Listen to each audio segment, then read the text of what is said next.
In front of me is Motorola Signature, and today I would like to show you how you can rename it.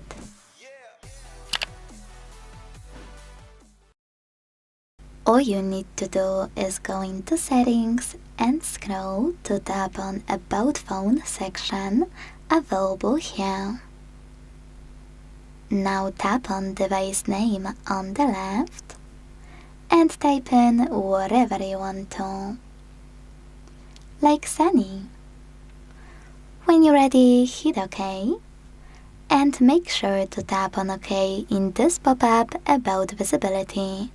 Without it, your name won't change, so when I click Cancel, my changes weren't successfully saved. But now, when I click on OK twice,